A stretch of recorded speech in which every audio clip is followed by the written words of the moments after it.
Бузуулар жөнүндө кодекске өзгөртүүлөрдү камтыган мыйзам долбоору биринчи кезекте биздин ишкерлерибизди колдоо максатында иштелип чыкты. Өзгөчө акыркы пандемиянын кесепетинен бир топ ишкерлерибиз банкроттукка учурап, өзүнүн экономикалык ишмердүүлүгүн мажбур токтотконуна байланыштуу ошондой ишкерлерибизди колдоо максатында иштелип чыкты.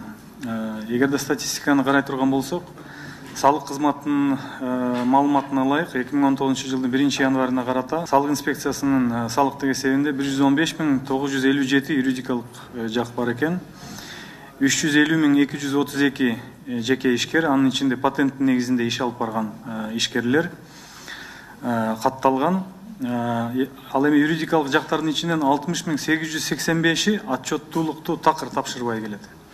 Буга ар кандай себептер негиз боло алат. Чет жакта жүргөндөн баштап баягы өзүнүн бизнес пландары ишке ашпай калганына чейин түрдүү себептер болушу мүмкүн. Бул мыйзам долбоору нөлдүк көрсөткүч менен өзүнүн отчет тапшырган ишкерлерге гана багытталган да. Урматтуу депутаттар, мен өзгөчө көңүлүңүздөрдү бургум келет. Биз бухгалтердик отчетту бурмаланыш боюнча эч кандай азайтканга биз да каршыбыз. Алар керек болсо күчөтүлүш керек. Кеп бир гана ошол нөлдүк көрсөткүч отчетторду убагында тапшырбаган менен искажение бухгалтерских документов, бурмалоону бир тепкичке коюу жоопкерчилик биздин оюбуз боюнча туура эмес да.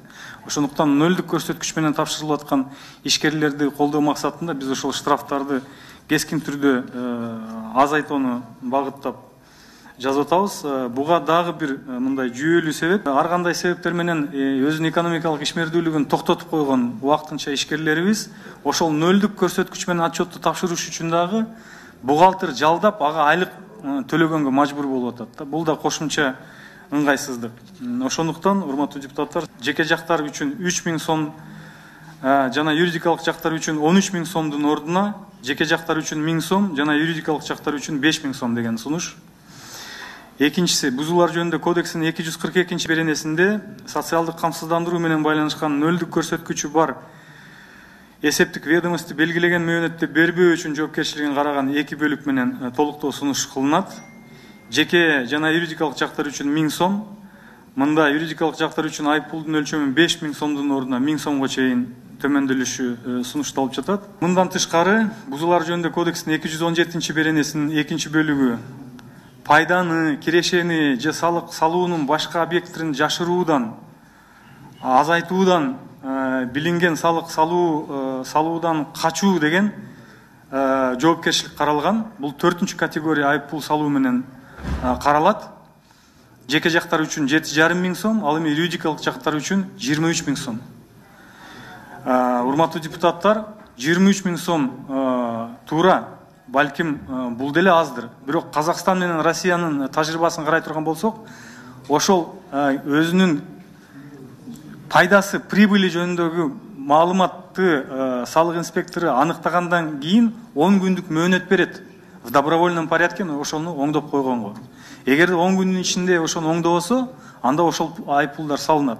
Биз да ошол практиканы сунуштап жатабыз. Ишкерге мүмкүнчүлүк берели деп атабыз. Аныкталган күндөн баштап, балким ката кетирип койгондур, неумышленно. Ошондуктан дароо эле 23 000 сом штраф салыш туура эмес деп эсептейм. Ошондуктан мүмкүнчүлүк берели деп атабыз. Аныкталган күндөн тартып 10 күндүк мөөнөттүн ичинде ошол катаны оңдоп коюуга.